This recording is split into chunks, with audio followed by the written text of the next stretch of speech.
Anymore. Welcome to our Amud Yomi Shiur. We are now recording. We are now in Daf Lamed Amud Aleph in Maseches Kiddushin. Kiddushin Lamed Amud Aleph. We're studying the topic of Kibud of Ve'em. How far and wide this important mitzvah of Kibud of Ve'em goes. And we're going to start with a very famous story from the Gemara. We are in Bo Minei Merav Ula, a few lines before the end of the narrow lines. The line starts with the word Minei. Bo Minei Merav Ula. The Shiur is leRefuas Pnina Chai Vasgiul Rochel leRefuas Chana Batzima ule Ilu Nishmas Chen Yarei Shabbos El Chona Yitzchak. Bo Minei Merav Ula. We're recording now, so there's no time for jokes. Bo Minei Merav Ula. That's the question from Rav Ula. Adechan Kibud of Ve'em. How far does Kibud of Ve'em go? How far does it go? Omar Lahem. So he told them, Su Ureu, go out and see. Try and learn from a goy. Ma osa Ovid Kechovim Echod be'Ashkelon. There was an Ovid Kechovim, an idol worshipper who lived in the city of Ashkelon. That's not far from Gaza, you know that. The Dama ben Nesina Shmoi. His name was Dana ben Nesina. Pamachas. Once upon a time. Chachamim wanted from him, they wanted to do business with him in the value worth 600,000 gold coins. That's a lot of money. It's more than 500,000 golden coins. That's money, no? I think. I don't know. I don't have that kind of money. And that, by the way, we're not saying this has to do with the Avnei Choshen. It doesn't say what the pragmatia was. There are two stories. This story doesn't say anything about the good gems, the stones of the Kohen Gadol's clothes. They just want to do business with him, of what? Regarding something that would gain him, they wanted to buy something from him, for the value, for the worth of 600,000. That's a lot of money. The key was positioned, the key was placed under the pillow of his father, okay. Rashi says that the father was asleep. The father was sleeping, and excuse me. And he did not cause him any sorrow, did not cause him any pain. In other words, the father the father stayed asleep. He did not wake up his father because that would bother the father. The father would have lost too. That's a good question. But Dama ben Nesina was probably a person without cheshbonis. First of all, maybe the money didn't belong to the father, maybe just to the son. Maybe the Dama ben Nesina said, I'm a squarehead guy. I don't wake up my father, and that's it. Okay, and that's just the first story. Tosfos says, and here, let's look Tosfos inside. Is the third Tosfos. Why can't he break the box? In the box, there was something very expensive. So why can't you have some Yiddish kop, even though you're a Dama ben Nesina? If you don't have the key, so just break the box. It's worth it. Inside, you have something worth 600,000. I don't know, some Bitcoin. Says Tosfos b'Yerushalmi yesh raglov pshutos alatev ulakach lo shivra. The guy's father, Dama ben Nesina, and Nesina's feet were on the table, his head was on the pillow was on the key, and his feet were on the teva. I guess he went to sleep guarding the goods very well. So because his feet were in the teva, were on the actual box, he couldn't have broken it. Okay, very good. So therefore, he did not wake him up. That's story number one. Omar Yehuda Omar Shmuel, the second wide line, Kiddushin Lamed Aleph Amud Aleph. Omar Yehuda Omar Shmuel, Sholes Rabbi Lezer, Adichan Kibud of Ve'em. They asked Rabbi Lezer, how far does Kibud of Ve'em, honoring thy father and thy mother, how far does it go? Omar Lehem, a similar story. Look what this idol worshipper, what did he do to his father in Ashkelon? V'dama ben Nesina Shmoi. His name was Dama ben Nesina. Chachamim wanted to buy gems. You know that the ephod, the Choshen has 12 stones. The ephod has 2 stones over here, the ones of Yosef. B'shishim riboy, 600,000. Okay, Sachar. In other words, they wanted to buy some gems from him to adorn the Kohen Gadol. By the way, the Gemara in the Zohar Daf Chav Gimel Amud Beis deals with the issue.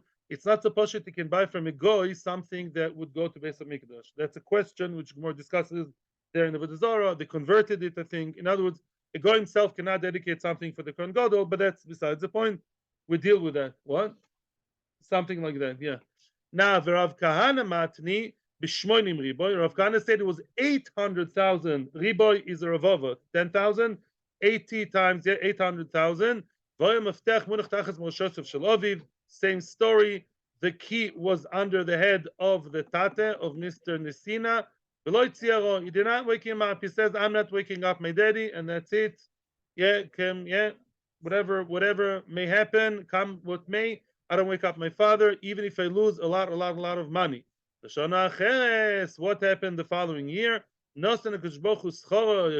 Paid him, and Hashem gave him sachar. Hashem rewarded Dama ben Esina. Shenod lepora aduma be'edroi. There was a pora aduma, a red heifer, a pora aduma, which is very rare. They have a pora aduma with all the kashrus, without even one black, maybe one, yeah, black hair, and he for sure made sure that it stays pora aduma, because pora aduma is very expensive. Yeah, obviously the chachomim would pay anything, literally anything, for pora aduma, right? Because pora aduma is the only way that people can become tar. So it's a very rare commodity and very necessary.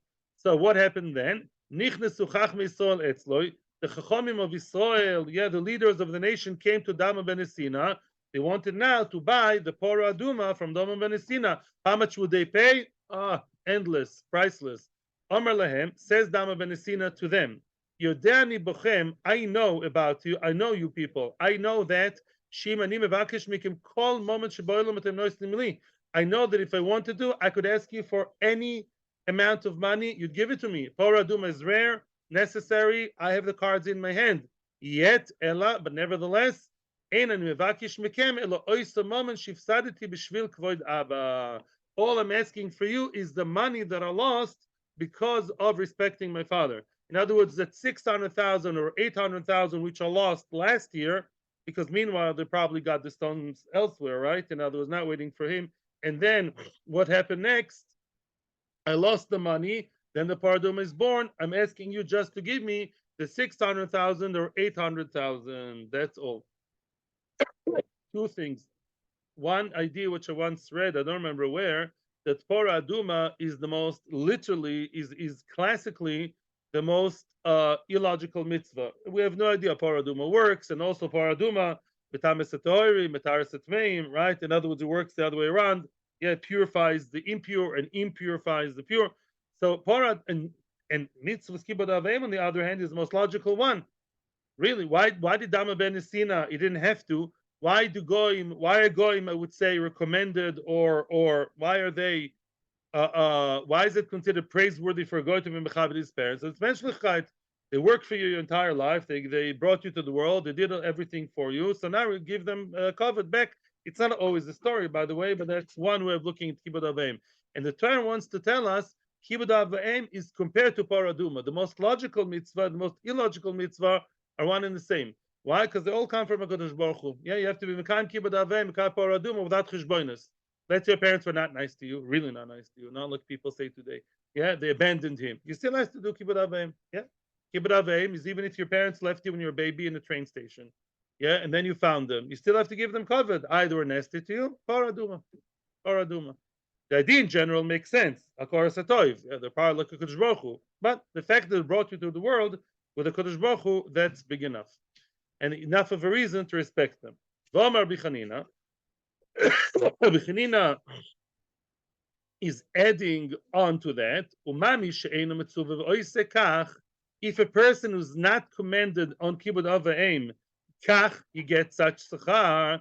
Mitzuva v'oise alachas kama v'kama. A person who's mitzuva v'oise, a person who's commanded in kibbud aveim, who's obligated to perform kibbud aveim, which is us, which is the Yiddish people, alachas kama v'kama, all the more so, Hashem will give you tremendous, amazing sachar in olam haba, olam hazen, olam haba, bezos Hashem, because of kibbud aveim. Domar bichanina. Now, how do you know that because we are commanded, how do you know that that makes us get more sachar? Says the Gemara, the famous line, Domar bichanina, godol mitzuva ve'oise, mimi she'ena mitzuva ve'oise. A person who's mitzvah voise, a person who's commanded by Hashem and does and performs the mitzvah because he has to, because Hashem told him, is greater than somebody who's not mitzvah, is not commanded and still does it. Because sometimes people would say the other way around. People would say, I do it voluntarily, I'm a great guy. I don't have to, and I still do it. But that's exactly the point. If you do it because you feel like, you get less sachar than if you do it because you don't feel like, you just have to. Right? Look at Toystus again. Today's the day to do Toystus. Go on to the voice. Next Toystus from the one we saw before. Near Dainu time says Toystus, it seems to me that's the reason. Yeah, it's the fourth Toystus in the page. The Misha Metzuva v'oise odif, the one that's Metzuva, that's commanded to do and does and follows instructions by Hashem that he has to do. If you should doeg mitztayer yoiser pen yavo, you're more in, as they say, nervin. You have more fear and hassle and a headache. Oh, maybe I'll be over. I have to put on tefillin. Otherwise, what's going to happen? You make sure that tefillin is here and that tefillin is nicely checked and that tefillin is kosher and it's square. You have to really make sure everything's right. A person who's not mitzvah, who's doing it voluntarily, yeah, a person who performs a mitzvah, but he could leave it, he always has the pas besaloi. He always has basically the ability to say, okay, I'm not working here anymore. I'm not volunteering for that. Yeah, I'm not mitzvah, let's say, to do something. Certain ma'aseh chesed. Other people can do it. I'm not mitzvah to do that chesed. There are 10 other people in the organization. I'm number 11. I'm helpful. It's a mitzvah. Hashem will give me a brownie in Shamayim and a big twinkling star and olam above. I don't have to. There are 10 other people who work very nicely packing the things for, I don't know, for the people, the soldiers. I'm number 11. They can do with or without me. Then what? I'm volunteering. If I will, I'll stay. If I don't want, I won't stay. There's less schar over there because you don't have that pressure. You get extra schar for the pressure you have for Mekayim the mitzvahs. Now comes the Gemara with another story that follows that. Yeah. Omar Rav Yosef, end of the third wide line. Third wide line, the end of the line. Omar Rav Yosef. Rav Yosef and Rav Sheshes. What was the common denominator between Rav Yosef and Rav Sheshes? They were blind, and the winner is Shlomo. Rav Yosef was a blind person, lo yu'laini. Rav Yosef was blind, Omar Rav Yosef. Mereish, originally, once, at the beginning of my career, Hava Amina, I would say, Man dehava Omar li halacha k'Rabbi Yehuda, the Omar suma poto min ha-mitzvahs, which means, let me pause in the middle of the sentence. Rabbi Yehuda, in Maseches Bava Kama Daf Pei Zayin, Rabbi Yehuda learns from different psukim and droshois that a blind person cannot stand in court and be actually accused and be executed in a Jewish court. He has different psukim. It says ben en roye, mashma is roye, whatever, all kinds of psukim, but edim, seeing, being seen, whatever. The Bekitzer, he has droshes over there, and therefore a blind person, even if he murders b'mezid, even if he's Chal Shabbos b'mezid, you can't kill him. That's a whole different drosha you can say from Svara. He brings droshes. Says Rabbi Yehuda over there, it says chukim u'mishpotim, it says over there, whoever cannot be judged cannot be mekayim mitzvahs at all. I mean, he can, but he's not mechuyev. So Rabbi Yehuda believes, it's a shittas yochid, Rabbi Yehuda holds that a blind person is exempt from mitzvahs. Could be a very intelligent guy, but lehavdil cher shotev v'kotan rapotor, an iver, a blind person for a different reason, because he can't be judged, he can't fulfill the mitzvahs either as a chiyuv. If you want to, b'vakasha. If the blind person wants to put on tefillin, that's so nice. Oh, good. You don't have to, says Rabbi Yehuda the Tana. Now Rabbi Yosef the Amoira, who was blind, is commenting on that. And he said, originally, when people told me that Rabbi Yehuda says Suma Potram in the mitzvahs, Avidna Yom Tov Rabbanon, I would make a party, I would throw a party, I would make a suda to the Talmidei Chachomim. I'd be very happy. Why? I'm not committed, and I still do it. In other words, Rabbi Yosef originally was in the mindset which many people have. Look, everybody else does it because they have to. I choose to. Wow, I get more sachar, right? I'm stepping up to the plate even though I don't have to. So I thought that the fact that if we say aloha is like Rabbi Yehuda, then it's great because I'm not committed, I'm not obligated, and yet still I'm mekayim it. But hashta, now I changed my mind based on Rabbi Chanina. Hashta, I changed my mind, says Rabbi Yosef, yeah, diametrically opposed to what I said before. Now that I heard the statement made by Rabbi Chanina, Godol mitzvah v'oise, yoisem mishana mitzvah v'oise, now that I know that the person who is committed to do it is greater than the one who's not committed, the one who's mechuyev, the one who has the yoke of the mitzvah on him has more sechar, adrabe, then I'm completely changing what I said. Man de omer li de ein halacha Rabbi Yehuda, avinu emotav l'Rabbanon. Whoever tells me halacha is not like Rabbi Yehuda, meaning whoever tells me that halacha is that an iver, a suma, a blind person is obligated by mitzvahs, and as far as I know that's the halacha, then I'd be happy because I'm blind and I'm mechuyev by mitzvahs. I have to put on tefillin whether I want or not. I have to put on tzitzis. I have to whatever, do everything else, learn Torah like everybody else. I'm happier now. Don't turn the page so quickly. There's a huge issue here. Small Tosfos that opens up the huge issue. The Loma Fakidna Vavina. Today's Tosfos day, if you notice. Today is my day to learn Tosfos. You can buy a T-shirt like that. Today is my day for Tosfos. The Loma Fakidna Vavina says Tosfos. I want to ask you a question. I want to ask a question to Reb Peretz and to Reb Shlomo. Peretz, does your wife, when she sits in the sukkah, she says Leshev v'sukkah? Yes or no? No, your wife. Yes. What's going on here? Is here? Machloekes in the Shiur. When women are mekayim a mitzvah that they don't have to, do they make a bracha or not? When a woman sits in a sukkah, does the woman say leisha? When she takes the lulav, does she say netilas bracha on netilas lulav? Machloekes between mechaber and the Ramah. We have here mechaber and the Ramah, one next to each other. Sephardi women don't, and Ashkenazi women do. Why? Says Tosfos, and it has to do with Rav Yosef, the blind man. How? Says Tosfos. The Loma Fakidna Va'avidna. Says Tosfos. Rabbeinu Tam is inferring from this story the noshim evachos al mitzvah seseh shazman gromo. Women, if they mekayim the mitzvah, they don't have to. You don't have to sit in the sukkah. We can manage in the sukkah without women very nicely. But if they sit in the sukkah, they make a bracha on that kind of mitzvah, sukkah, lulav, whichever mitzvah is ban grama, yeah. Af al gav de pturas lagamre, yeah. Even though they're completely potter, da film medarbanon lo mechayvi, they don't have to sit in the sukkah or take lulav, not even medarbanon. Kedemucha mikol makom micholas and avarch ve'en kam shum lotis et shmor l'shav. One would say, how can she make a bracha? Bracha is not something you make extra, right? If you don't know you chayv b'mitzvah, I put on tzitzis this morning twice because I found a tzitzis that I lost. Yeah, so you don't just make an extra bracha because you feel like a bracha should be, should be weighed like gold. You only make a bracha when you really have to. Says Tosfos, don't worry. Even though they're not mechuyev in the mitzvah, they still make a bracha. Why? How do we know that? And how do we learn that from Rav Yosef? Now comes the punchline. The ilav hachi, if not for that. How was Rav Yosef originally happy when he thought, I'm the volunteer. Everybody else, they have to, like robots. I'm the one who, according to Rav Yehuda, I'm blind and therefore I don't have to make mitzvahs. I choose to make mitzvah. Baruch Hashem, I'm zoiche to be not better as a gaiva.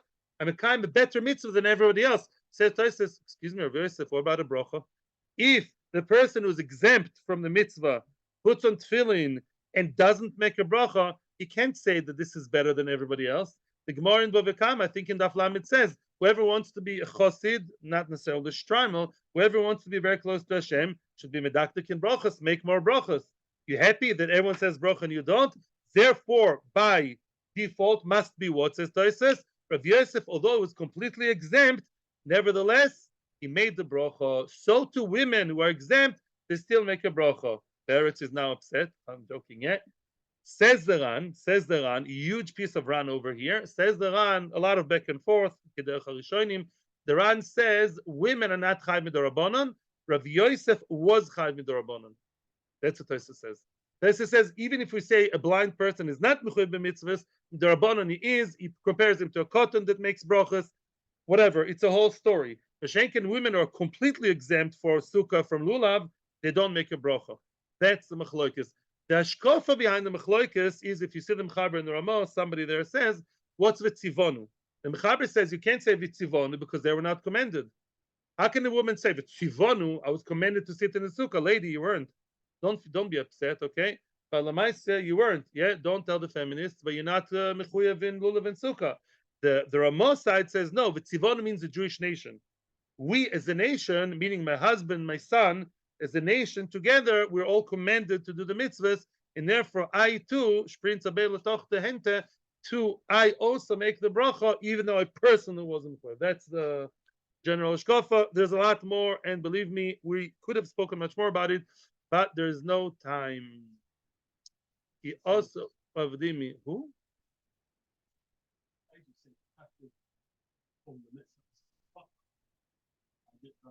Who said that? That's Machlokes Rishonim. That's Machlokes Rishonim, but they have to make mitzvah bracha or not. No, he made the bracha. No, everyone agrees Rav Yosef made a bracha. No. Everyone says Rav Yosef made a bracha.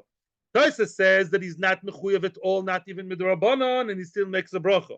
And the Ran says, not the Ran himself, the Ran brings the tzad. Some Rishonim say no. Rav Yosef was mechuyev midrabanan, not midoraisa. That's what made the bracha. Everyone agrees Rav Yosef made the bracha. That's not a point of dispute. The question is women. Weiter. Very nice. Back to Kibbud of Va'im. Now this is insane. The next story, both of us.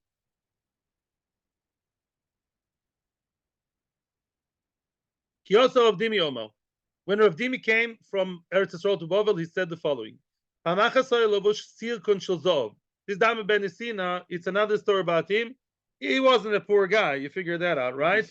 He didn't need the kufa shel tzedakah exactly, and he would wear like a golden robe, like very, very fancy kind of golden robe. So Yosef ben Gdolei Roimi, he sat amongst the great people of Rome, with Augustus, I don't know, with all the choshev people of Rome, the Caesars, Ubasa imoy, his mother came to that meeting all of a sudden, surprised him. The cross of Mimenu, she tore that golden robe away from him. She hit him on the head, and she spat on his face. That's a nice mother. He can sit with the psychologist now for like 10 years. She tore his clothes, she hit him on the head, and she spat on him. Okay, that's a nice woman. And he did not shame her. He did not embarrass her. He did not do anything against her. Did not retaliate. And now says Tosis again, she wasn't normal. She was crazy. So he basically contained her.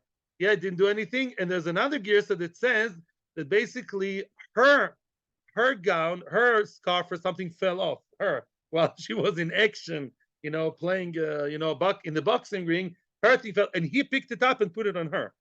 He was still supporting her, right? You see the big dagger of Dama Ben Esina, such amazing Kibbud Av Va'im. I saw another idea about Goyim in Kibbud Av Va'im. You see that although they're not mitzuv as much as we are, it's a very praiseworthy thing. Mashenkin, loy metzina, we didn't find that the Shavas, as far as I know, other Ben Adam L'Chavero, we didn't find that a Shavas Aveda, a goy you found in a Veda, is not mechuyev to give back to the other goy. You know that. Mackenzie, it's very nice if they do. If Mackenzie found an Aveda, he doesn't have to search if it belongs to McKinley or to O'Hara. No, he doesn't. Whatever, he'll keep it. As far as I know, As far as I know, goyim don't have a Shavas Aveda. Why? Because Kibbud Av Va'im, as opposed to other Ben Adam L'Chavero, besides some other Ben Adam L'Chavero, is a Korsa Toiv. Because Kibbud Av Va'im is based on the Korsa Toiv, even though a goy is not mechuyev b'mitzvahs mostly, a goy is mechuyev to be a mensch and not a behema. And a person who has no Korsa Toiv is subhuman. If you don't have a Korsa Toiv, like those terrorists, they go and they bomb the hospitals, they try to bomb the hospitals where they were cured from cancer. Things like in Adas, I know for sure. So such things, you have lack of a Korsa Tov, that means you are not even a human being. You're not even Tzelem Lokim, and we do expect that from anybody, right? As opposed to Shavas Aveda, I don't know the guy. I'm not mechuyev anything to that guy. Mimela Dafka Kibbud Av Va'im is something that Goyim are mentioned in the context of. Yes, good, yeah.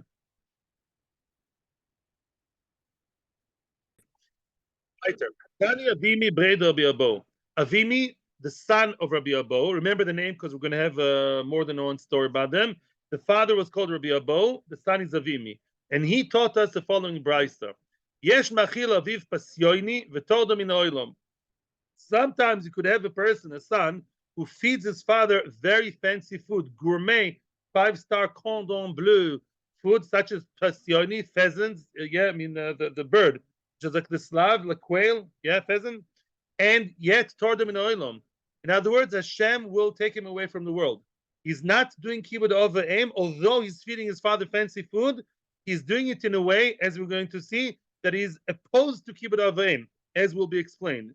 On the other hand, the contrast of that, sometimes a son may ask his father, even demand that his father works in the millstone and goes round and round the millstone, which is very hard physical work. And he brings him to Chai Olam Haba. That request brings the son to Chai Olam Haba. Yeah, so now Rashi says, we'll read the Rashi and then will be the end of the thing. Okay, I don't have to read. I'll tell you two things. First of all, Rashi says, depends how you do it. Yeah, let's say that you give your father, okay, take the food, you throw the food in front of your father in a disrespectful way, in a way that's disgraceful, and you say, just eat in a very disgraceful way. You're not become kibbud avim. You give him the best food, but you treat him as if he was an animal. That's not kibbud avim. Masha'en ken. Let's say you have to have your father work in the rechaim, then, and you tell him in a nice way, I'm so sorry, Daddy. You have to work now, the rechaim. That's the only parnasa we have. You're the only one who knows how to do the job. Please do it for us. You do it in a gentle, menschlich, kind way. You become kibbud avim. Rashi, third line of Rashi. Very interesting story, which we have to learn in Rashi, the top of Lamed Aleph Amud Beis. The third line in Rashi. Goas, there was a guy who used to feed his father Pesioni, very fancy food, like foie gras today, very fancy. One time his father asked him, how do you have so much money? Where's the money to feed me such fancy food? I didn't know that you make such big salary. Omar Loi, so the son told the father, Saba, what do you care? Hey, you old man, what do you care? You just chew it, just chew and eat. Just shut. Basically, he spoke to him in a very disrespectful way. He showed him that it's difficult for him. I don't care about you. It's really hard for me to give it to you. Just shut. The Shuv Ma'isa Be'echad, and another opposite story. There was a man who he himself was a person who would work in the millstone, hard work. And his father was older than him, obviously, and very old, the father. The melech, that's basically, there was a war, yeah, and what do? Miluim, draft, yeah. They drafted him for the Lova Lavodas HaMelech. In other words, the king wanted either army or something to do with the melech. The king wanted to draft the father to work for the melech, which would have been much, much worse, like the Tsar in Russia. You can have disappeared there for decades, right? If they would force you to conscript you against your will to the army. Amar lo bnoi, the son saved the day by telling him, Abba, choin, you stay here at home and you grind in the millstone. I'll go instead of you to the terrible hard work in the king's army, she'en la kitzba, because there's no end to it. In other words, it's all a question of context. Yeah, look, the heads of universities say it's all a question of context, right? That's the word today. They took it. Yeah, you don't like the comparison. Basically, it's all a question of context. Yeah, lavdil. If you say it in a nice way, then it's one way. Or sometimes you make him work hard, but it could have been much, much worse. Yeah, he's saving him from a harder fate, then it's okay. So the halacha says that. It says in Shulchan Aruch, I checked some Shulchan Aruch today, when you do kibbud av aim and you give your father the cup of water, you slam it on the table, just eat. That's not kibbud av aim. That's missing the point. The idea is to show them nice face, kind face, and mechabed them. Omar bi'abo. Now the same people, a different story. Omar bi'abo. Kigon avimi bri kia mitzvahs kibbud. Rabbi Abo, the father, is basically being proud of his son Avimi and says, Avimi, my son, Bri Kia Mitzvahs Kibud. My son Avimi, he is Mekayim, the real mitzvah of Kibud Avim, of Kibud Ov. How's that? Chamisha Bani Samchi Havelel Avimi. Avimi had 5 children, which were all Samchi. We're going to see what that means. Bechaye Oviv. In other words, we have 3 generations here. We have the grandfather Rabbi Abo, his son Avimi, and Avimi, while his father was still alive, he had 5 sons, which were all Samchi. What Samchi? Explanation number 1 in the Rishonim, they had Smicha. They were Talmidei Chachamim, and they knew how to be Mekayim Halacha. They knew their stuff. Another pshat, the Maharsha says, Samchi, they were smuchim al shulchonoi. They were eating from the father's table. They were still supported by the father. And these two facts are going to make a difference soon. Now, the Chi continues the Gemara, the narrative of the grandfather who was proud of his son. The Chi hava osi Rabbi Abo. When Rabbi Abo, the grandfather, would come to visit his son, Kari Abova, he would call, "Hi, I'm here," knock on the door. He would knock in order to come in. Rohit ve'ozil uposach lei. So his son would run and come quickly to open the door for him. Ve'omar in. And he would say, yes, I'm coming. Yeah. Like sometimes you knock on someone's door, it takes like half an hour until they answer the door. You don't know what's going on, right? So he would make sure that his father is not staying in the dark. He would say, I'm coming, daddy, don't worry. Ad damatoi hosam, until he came to the actual door. What does it have to do with the sons having smicha or anything? The point is like this. His sons were knowledgeable, so they knew, that they would also be mekayim kibud saba, because there's a mitzvah also to respect your father's father. So now the children, they would also run to the door. But the father said, no, the son, not the grandson, I want to be mekayim the mitzvah before you. And that's why he ran and he raced against them to make it to the door before his children. So he himself, the son, not the grandson. Also, smuchim al shulchanoi, they're eating from his table. He has every right to say, hey, children, you're eating from me. You're not independent. Go open the door. Don't be lazy. He didn't do that.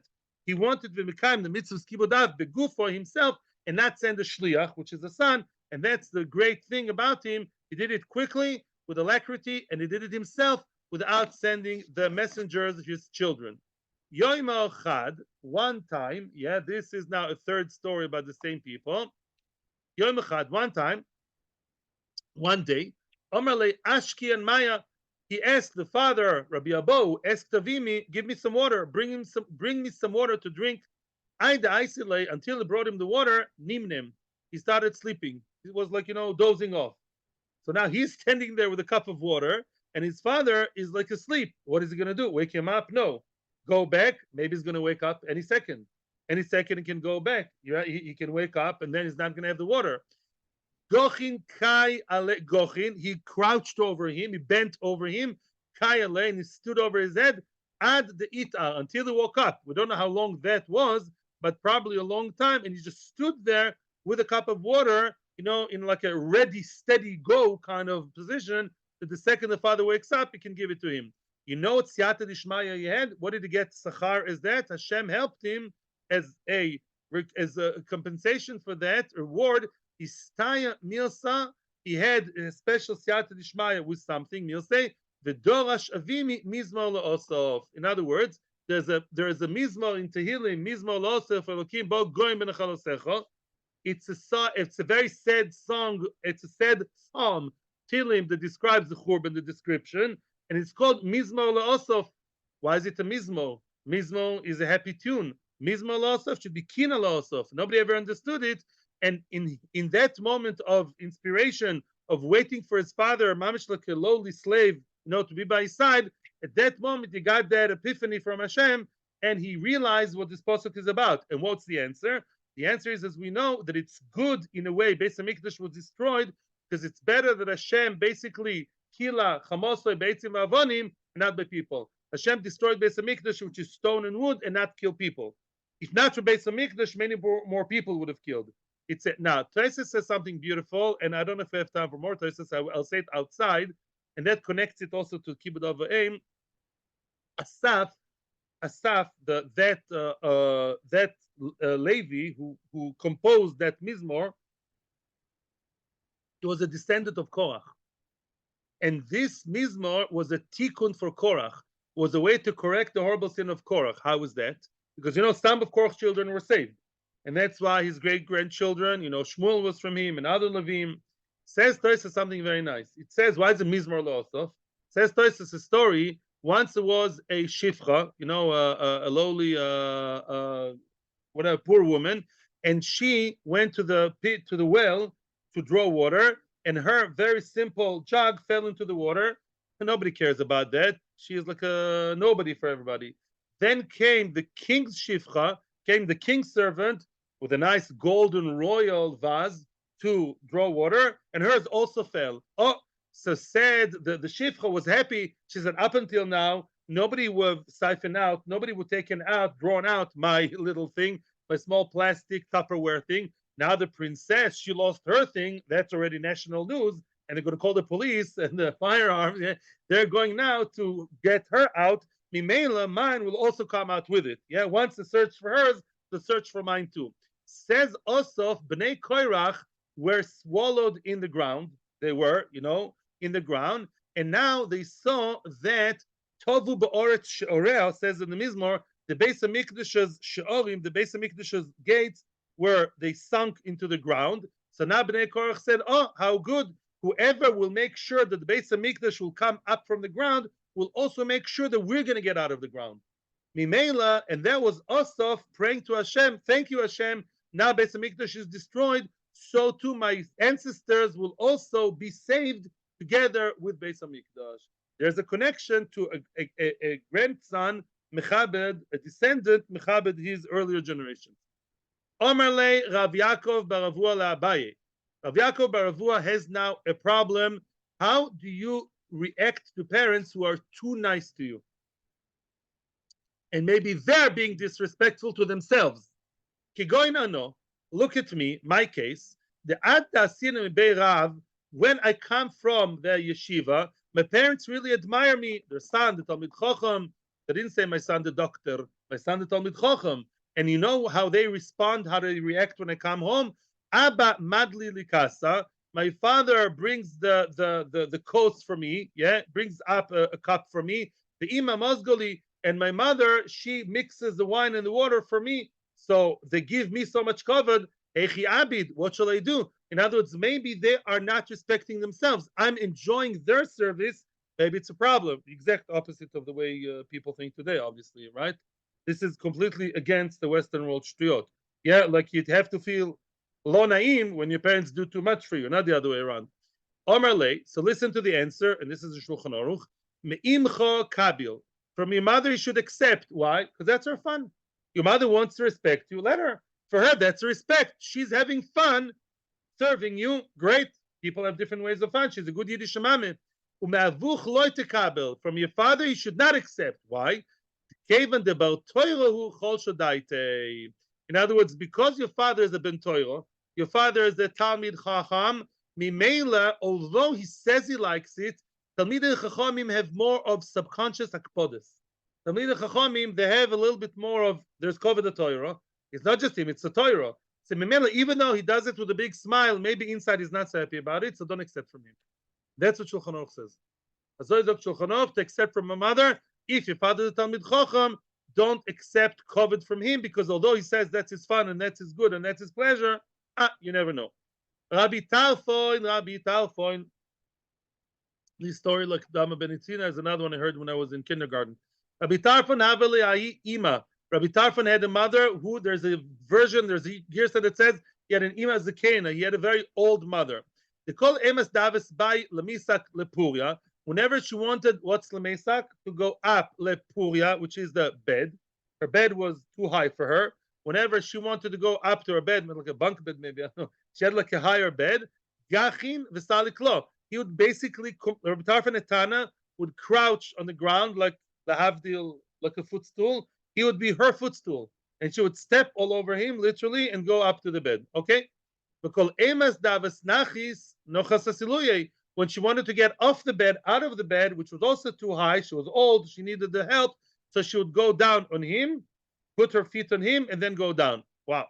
Also, he came, he came to Besmedrash, he came to Koilel to learn, and he praised himself for that. Maybe he wanted to teach other people. He said, look what I'm doing for my mother. Maybe he wanted to teach others. Amri Lei, they told him, they gave him the cold shoulder. The other Chachamim told him, Adayin lo igata lechatzi kibud. You did not yet reach half of the required kibud. If you have to fulfill and fill up 100% kibud battery in your life, you only reach 50% and even less. Why? Did she actually throw a lot of money, a pouch with all the money in front of you to the sea, and you did not shame her? The Achronim explain, money. It's very nice. You mechabed your mother with your goof.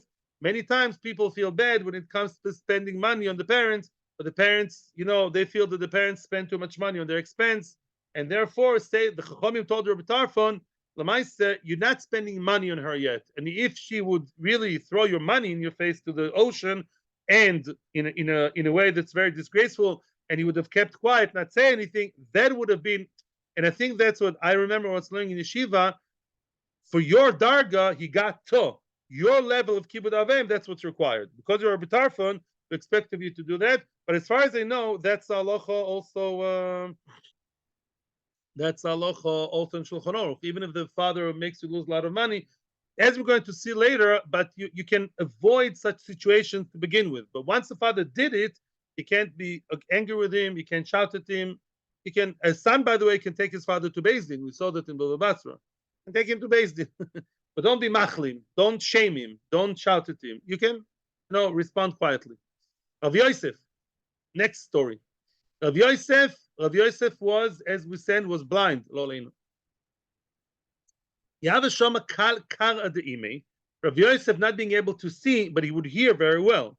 When he would hear the voice of the feet of his mother approaching, he heard his mother approaching. Omar, he said, Eikum mekame shchina de Asya. Wow, I want to get up, because of the shchina is coming. As we said before, one has to treat his mother and father as if they were the shchina, as if they were God. Mimela, he said, the shchina is coming, I'm getting up. Omar Rabbi Yochanan is giving us a very strong statement the other direction. Ashram Yishaloi Chamon. Rabbi Yochanan said, happy is the man who never saw his parents. Wow, why is that? Says Rashi, lekayim kvodim kechol tzorech v'unena shalem. Says Rashi, kibbud avim is so hard, it's bordering on impossible. Many times the parents annoy you, they don't agree with you, they do things to you, and you have to be mechabed them very, very, very much to no end. Even if they throw the money in front of you to the sea, you have to be nice to them, and you have to be good with them. Therefore, sometimes it says Rabbi Yochanan, it's better not to see your parents, because if you do see them, it's beyond our ability to be mechabed them. Why is Rabbi Yochanan making such a statement? From his own life. Rabbi Yochanan ki ibalto imoy, when his mother conceived him, Meis Aviv, his father died. His father died after he was conceived. Yeladetoi, when she gave birth to him, Meisa Imoy, his mother died. So he never saw his parents. Rabbi Yochanan saw other people who I assume adopted him, and they had, of course, a toif to them too. But Lamaisa, his parents, he never saw. And for him, he said, it works better because I don't know how to be Mekayim, kibbud avim properly. V'chein Abaye, and Abaye too. Oh, here's a place in the Gemara when we see outright, black and white, that Abaye was a Yosom. V'chein Abaye. Abaye was also an orphan. What's Rosh Tevis Abaye? From the Novi, from the Haftorah, Shabbos Shuva, Asher Becho Yerucham Yosom. Abaye is the Rosh Tevis. Asher Becho Yerucham Yosom. In you, Hashem, the orphan will find mercy. Now, what was Abaye's real name? Nachmani. Many times, Shabbos, Ein Dalad Amud Aleph. It says over there, Abaye is called Nachmani many places. His nickname, so to speak, was Abaye, Asher B'cho Yerucham Yosem. He grew up with Rava. I think Rava was his cousin. They grew up together. Now, I frag the Gemara, are you telling me Abaye was a Yosem? Eini, is that so? Was Abaye an orphan? The Omar Abaye. Abaye says many, many times in the Gemara, Omerali Aim. Abaye makes a statement, my mother told me. In other words, Abaye many times when there's an argument in halacha, Abaye, and you need to know the mitzias, the reality in certain things, such as women's issues or child rearing. Abaye says, Omer Li'em. One example comes to mind is in Yuma, the last parak of Yuma, when he talks about washing children, bathing children on Yom Kippur. So Abaye says that the mother told him that it's very healthy for a child at a young age to always be washed in hot water. They didn't know then about infections, but Abaye did, to wash him in hot water and soap and shemen, oil, and later to feed him well with eggs, and later, at a later stage, she told him that it's healthy for children. You should get them old and half-broken vessels, so they should break it and let out steam. It's good to have your child let out steam and not always behave as if he was a prince from, whatever, Edinburgh. You have to let your child be a child, So now, excuse me, what do you mean your mother told you? You just said what? You're Yosom. So was he a Yosom? Did he have a mother? Answers the Gemara, she was his nanny. She was the one who raised him. She was the one who raised him like a nanny. She's the one whom he quotes a lot, but she was not his biological mother because he did not have one alive. Now continues the Gemara. Rav Asi. Here comes a very interesting question, lahalocha, a story that ends up with a big machlokes lahalocha till today, machlokes Rambam and Ravid. And the following story, let me just give you the small introduction. The story is what happens really when one cannot fulfill every whim of the parents, and the parents are crazy. I'm sorry for the word. Maybe there's a nicer word. There are dementia. All these things, the parents are not there anymore, and that does happen to old people. And they demand things of you that you can't do. Then what do? Question. That's not fictitious. Rav Asi had such a predicament. Rav Asi had a mother who was very old. Amrle, she started off by telling him, I want jewelry. Not so accepted for a face 90 years old to have new tachshitin, new jewelry. Okay, but that's not so crazy.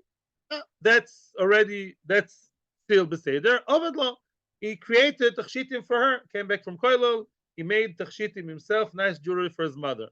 Then she continued with her wishes, with her requests. Ba'ina Gavra, I want to get married. Very old, I want to get married. Okay, some people marry very old. There are those. I know somebody got married like the age of 90. Nayan lach, we look for a chosen. I don't know if he did or didn't, but he said, okay, we're going to find you a chosen. But then she asked, Ba'ina Gavra the Shapir Kavosach, I want a husband who's as handsome as you. That's already hard to find because she meant as young as him. He was a handsome young man, Ravasi. Yeah, and she wanted to marry a man as handsome and as good as her son. That's already a little bit, and she really wants it. She demands it. She can't find anybody online, so she's asking her son, find me a nice, handsome husband. Meaning, so what was he gonna do now? On one hand, he would aim, do whatever your mother says. On the other hand, that's insane and impossible. So what do? Says the Gemara, what did he do? Shavka, he left her alone, and the Rishonim say he left her under the care of other people who are not as mechuyev, right? I mean, you got the Filipino, the Indian, the Sri Lanka, they come from all over. He got somebody else to take care of her. The Azal Ardi Soil, and he went out to soil. Why? Because if he stays next door to her, then he's in a real conundrum. Then he's in catch-22. She keeps asking him and bothering him, calling her every second, find me a chos and find me, I don't know what else she's going to want. Yeah, so if he's right next door to her, she keeps requesting and he keeps refusing. That's usher. And to do what she wants, it's impossible either. So he avoided the situation. Don't ask me questions now. We're going to see, Baal Peh, I'm going to tell you halacha based on that. But basically, his solution was, if you can't be Mekayim Kibud Aim, leave the scene. Yeah, be out of her radar. Don't be around her. So she won't ask you those questions. But please note that he went to Eretz Yisrael. He didn't move from Lakewood to LA. He moved to Eretz Yisrael, from Bovel to Eretz Yisrael. Now, what happened next? Shama de Ka'azla Basrei. He heard that she's coming after him. People told him, I'm coming to Eretz Yisrael. She chased him, and she wants to come to Eretz Yisrael to be next to him. So what do you do now? You can't run away from your fate, right? You can't escape your fate. So he heard that she's coming to Eretz Yisrael. Then after him, also he came to ask a question, the Torah halacha question. Yes, Rabbi Yochanan. Omerle, he asked the question, am I allowed to leave Eretz Yisrael? That's another question now. I live in Eretz Yisrael now. He's now in Eretz Yisrael, Avasi. Am I to leave back to America? To Bavel. Can I move back to Bavel? Is that allowed? I'm in Eretz Yisrael now. Can I do Yerida? It's called Yerida, Can I go down to Chutz Eretz? Omerle, Osu. Reb Chaim Kanievsky style. One word, Osu. No. Once you're here, American, Babylonian, Canadian, English, South African, you come to Eretz Yisrael, can't go back. Osu. Okay. Likras imamahu. What about towards my mother? Can I go back to my mother? Maybe he didn't want her to come to Eretz Yisrael because in a way she's going to die or something. But at least she heard that she's about to come. She didn't yet come. Maybe I'll quickly chop her over there and leave Eretz Yisrael in order to respect my mother for Kibbud Avim. In other words, you want to go back to where you came from? Come back to, I don't know, Atlanta. I picked up a city. And what? And to move back to Atlanta from Ramat Beit Shemesh, no. But my mother is very old in Atlanta and nobody can take care of her. Maybe that's a different reason. Amar le eini yodea. Rabbi Yochanan is not so easy yet. He says, I don't know. I don't know. It's not so simple to leave Eretz Yisrael. Even not for it's a shaila. I'm not passing in a halacha here, but that's a story. I don't know if you can leave just to be mechabed him. Now, what did Ravasi do? Feeling still trapped, he's in Eretz Yisrael. She's going to come here, demand him all these impossible things. At least let's do it there. Atrach Purta, he waited a little bit. Hodal also, he came back to ask Rabbi Yochanan again the question, as people sometimes do, right? He waited and asked the Rav the question again. Omer le, so Rabbi Yochanan now preempted him and he said, Asi, nitratzeta lotzes, you decided to go out. That's how Rashi explains. You decided to go out to Bavel. Here Rashi says, Sobel shedato lachzon kome beBavel. Now, do you go? You want to go back to Bavel? Hamakam yachzircha l'shalom. Hashem will bring you back, not back to Eretz Yisrael, according to Rashi. Ad mekoimcha. Hashem will guide you back all the way back to your city, your hometown in Bavel. It's not so clear if Rabbi Yochanan is being sarcastic or blessing him, right? He's like, okay, Hashem will look after you. Yeah, that's what you want? Okay, Hashem should help you, right? Or is he saying, Hashem should help you? I guess the tone of voice wasn't so clear, yeah? Is he giving him brach and says, okay, that's what you're going to do? Or is he saying, if that's what you want, Hashem should help you. We don't know, yeah? Also, so now, in order to interpret Rabbi Yochanan's words, now he went to Rabbi Lozer. I guess he didn't feel comfortable enough to ask Rabbi Yochanan, was Gadol Hador. Rabbi Yochanan was like, you go to the biggest Gadol Hador. So he went to Rabbi Lozer to interpret the words of the other Gadol. Omer le chas v'sholom dil memir sachrosach. Chas v'sholom, is Rabbi Yochanan angry with me? Is Rabbi Yochanan upset with me for wanting to go back to Bavel? And he's telling me, good luck. Is that what he means? Omer le, no. Says Rabbi Lozer comforted him and said, Vim isa derotach, had he been angry, first wide line, Lamed Aleph Amud Beis. Lamed Aleph Amud Beis. Yeah. Vim isa derotach, excuse me, where are we? No, excuse me, Lamed Amud Beis. No, where are we? Yeah, Lamed Aleph Amud Beis. What? Lamed Aleph Amud Beis. Yeah. Vim isa derotach, if he'd be angry, lo have him avarch lecho. He wouldn't have blessed you.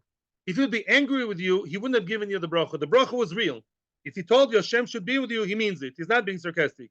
He wouldn't say a bracha, Hashem should look after you. He meant what he said. So, but the Eved, if you really have to go to be mechabed your parents, there's nobody else to take care of your parents in the entire New York or Atlanta, then you go.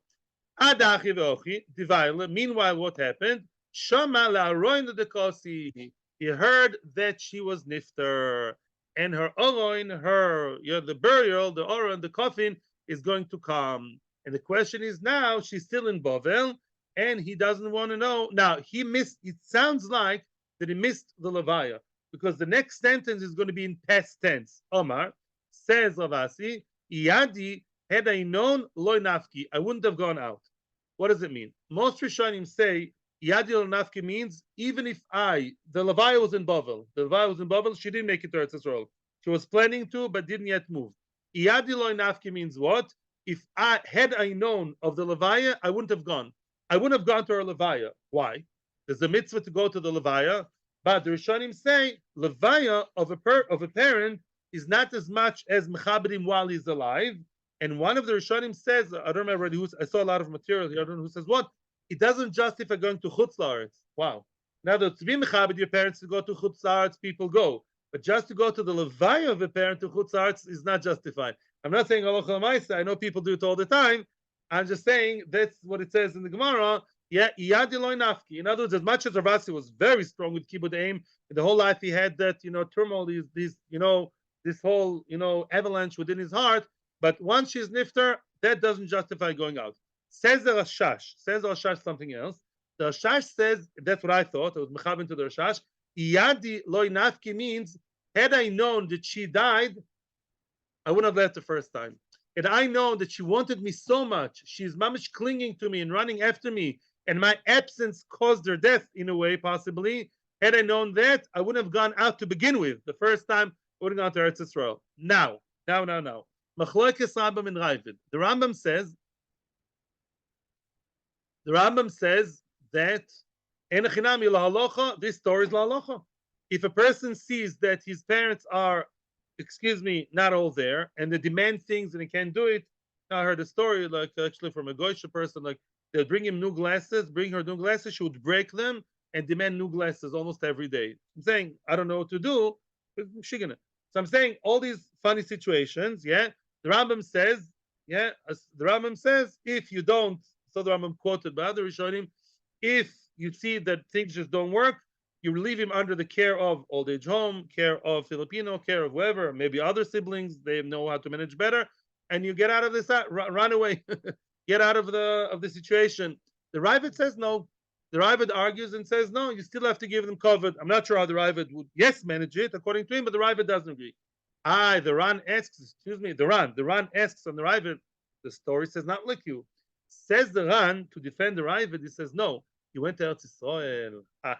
In other words, if you're only running away from your parents, you live in New York, yeah, and your parents are becoming, excuse me, already dementia, not all there, Alzheimer, you can't deal with it. You're not a professional and demanding. What do? You move from New York all the way to if you move to LA, no, don't move to LA. Why? To move in Chutzlarts, it doesn't justify stay with your parents and try and deal with it. If you want to move to Eretz Yisrael, that's an additional reason to move to Eretz Yisrael. Because I wanted, yeah, like people say many times, even people in this neighborhood told me, we wanted to move community, move house. We said, if we move from one side of the town to the other, we might as well move to Eretz Yisrael, which was always in the back burner, right? Sometimes it's like an additional reason. But children are here in Eretz Yisrael. I want to move to Eretz Yisrael all my life. I wanted to move to Eretz Yisrael. The kinder lachaya, an additional reason, yeah? That's that. Then you move. But if you want to move from Toronto to Montreal, no. That I'm saying. The Rambam says yes. The Ravid says no.